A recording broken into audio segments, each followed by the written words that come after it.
Bonjour, c'est Anne-Sandrine Di Girolamo au micro des Ondes de Limo, le podcast immobilier attentif et curieux. C'est de terre crue que nous allons parler aujourd'hui, plus précisément de matériaux de construction en terre crue, élaborés selon un processus de fabrication innovant, de réutilisation et de valorisation de terres excavées. Voilà, cela s'appelle Cycloterre. La première fabrique est implantée à Sevran, dans le 93, et tout de suite, Teddy Dussaucé pour nous en parler. Teddy Dussaucé, bonjour. Bonjour. Vous êtes directeur général de Cycloterre. Avant de parler de la terre crue et des matériaux formidables que vous êtes en mesure de produire, je pense qu'il est intéressant de revenir sur la naissance de cette entreprise, sur la genèse d'un projet qui est véritablement d'envergure et qui est une belle histoire. Tout à fait. Cycloterre, donc la société commerciale Cycloterre qui existe depuis 1 an, est née d'un projet Cycloterre qui a duré 4 ans, qui était fantastique en termes de partenaires divers et variés. On avait aussi bien des promoteurs immobiliers comme Quartus, des logisticiens de terre comme ECT, la ville de Sevran, bien évidemment, qui a porté le projet. Et puis des universités diverses, Sciences Po, Gustave Eiffel, etc. Et des acteurs de la recherche autour de la Terre, comme Amaco et Cratère, qui sont les références aujourd'hui sur la Terre crue. Et tous ces esprits, je dirais, tous ces sachants, pourtant de divers horizons, ça a créé une telle émulation que le projet a abouti sur la création de cette fabrique à Sevran, avec tout son process de fabrication. Et ce côté partenarial qui était très présent, il continue avec la société Cycloterre, qui est une société coopérative d'intérêt collectif, qui permet à Sevran, à Quartus, ECT, et puis évidemment les architectes Paul-Emmanuel Loiret, Serge Joly, Arnaud Miss et Brick Technique Concept, de continuer l'aventure au format d'une SCIC, et aujourd'hui qui est plutôt très dynamique et efficace en tout cas dans ses matériaux. Et votre produit est une aventure en lui-même aussi, si je peux me permettre. Oui, tout à fait. Tout à fait. C'est travailler la terre crue. On ne se lève pas le matin en se disant qu'on va travailler la terre crue. Non. On doit l'apprendre. Et on doit maîtriser la terre, ou je dirais plutôt qu'on doit apprendre à ce que notre production s'adapte à la terre que l'on travaille. Oui, grâce à vous, on va découvrir les fabuleux pouvoirs de la terre crue.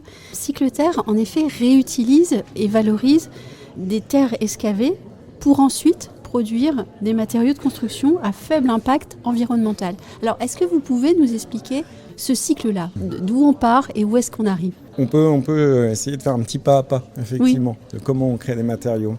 Alors, la première étape, c'est effectivement récupérer les terres d'excavation. Mais avant de récupérer ces terres d'excavation, il faut s'assurer que ces terres soient employables pour la construction. Pardon. J'avais oublié. Donc nous avons un labo intégré à Cycloterre on va venir analyser les terres et voir si elles sont employables. Ça, c'est la première étape.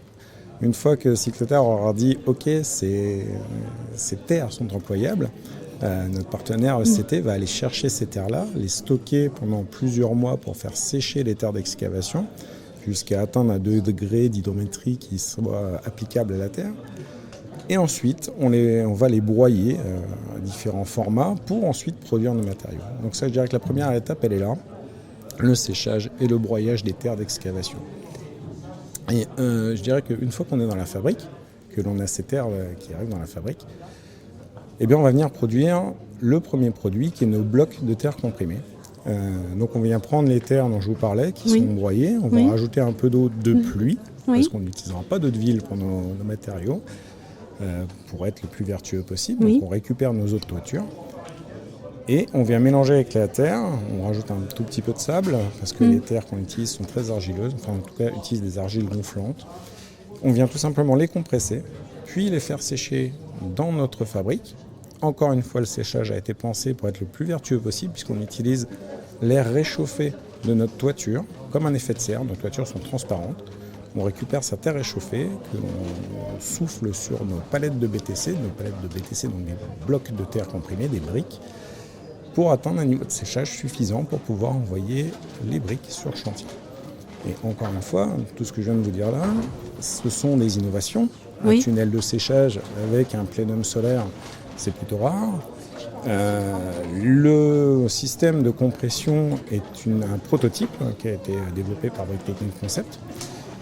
Donc voilà, on est vraiment dans l'innovation. Même le malaxeur, le mélangeur qui nous permet de faire les mélanges, est un malaxeur béton qui a été adapté pour la terre, qui a été fait par Fibo. Alors le produit final, on parlait tout à l'heure de ses qualités.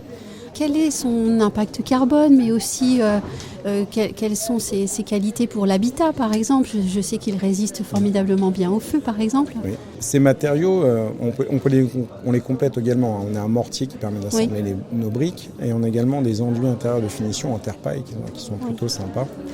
Et on est en train de développer un panneau de terre qui se met en lieu et place des plaques de BA13 sur les mêmes structures que les plaques. Mais je dirais que ces matériaux ont un impact carbone très faible. Alors, aussi parce que je vous ai expliqué que le process de fabrication était pensé pour faire des économies d'énergie. Oui, c'est très frugal. Ouais. Mais également sur le fait qu'on utilise de la terre crue. Donc on ne rajoute pas de ciment ni de chaux dans nos matériaux, à part qui est exceptionnel. Donc nos produits sont réversibles à volonté. Voilà. Tant qu'on ne va pas employer la chaux ou le ciment pour figer les argiles, c'est réversible. Sinon, ça devient un déchet. Et je dirais que ces matériaux ont comme qualité, en plus de la réversibilité, c'est d'être un très bon isolant acoustique. Voilà, sur une brique de 9 cm et demi, on attend déjà 41 dB, c'est important. On a également un rôle de régulateur hydrique et thermique. Alors pour parler un peu plus facilement de ce terme-là, c'est tout simplement comme dans des vieilles fermes. Lorsqu'on rentre dans une vieille ferme, on est bien au frais l'été. Et ça va venir aussi restituer la chaleur d'un poêle l'hiver. Donc un bloc de 15 cm à 7 heures d'inertie, donc c'est très important et ça nous fait faire des économies d'énergie. Et puis c'est naturel et ça apporte un bien-être. Il n'y a pas de résonance quand on est dans une pièce en terre crue. Et tout cela, on peut le valider, on le certifie par nos fiches descriptives environnementales qui sont disponibles sur la base INES. Vous avez un site de production qui est le site originel, je dirais, qui est à Sevran. Vous avez l'ambition de répliquer ce site-là ? Alors effectivement, aujourd'hui on est en montée en charge, on existe depuis fin octobre, début novembre. On produit réellement depuis le mois de décembre. Donc on est au début de notre histoire. Et pour autant, le fait que nous ayons des appréciations techniques qui sont délivrées par le CSTB, beaucoup d'acteurs viennent nous voir pour employer la terre crue. Si on prend les 6 mois à venir, nous avons une charge complète de notre usine sur une équipe. Donc il faudra bientôt passer sur un 2-8, donc sur une deuxième équipe. Et il va falloir effectivement se poser la question d'ouvrir peut-être d'autres sites de production en Ile-de-France ou dans d'autres grandes métropoles, puisque la première étude qui a été faite autour de Cycleterre a été de se dire que si on devait mettre une cloison dans 20% des logements qui allaient être créés sur le Grand Paris d'ici 2030, eh bien, il faudrait 35 fabriques comme la nôtre pour pouvoir alimenter le Grand Paris. Donc il y a du travail pour tout le monde. Nous, si on arrive à ouvrir d'autres fabriques sur l'Île-de-France, on sera très contents. Pourquoi pas dans les Yvelines, par exemple, ou en Seine-et-Marne. Mais je dirais que d'autres acteurs de la terre crue sont également les bienvenus en Île-de-France. Et puis peut-être qu'on se déploiera sur des grandes métropoles françaises. Merci beaucoup. Merci.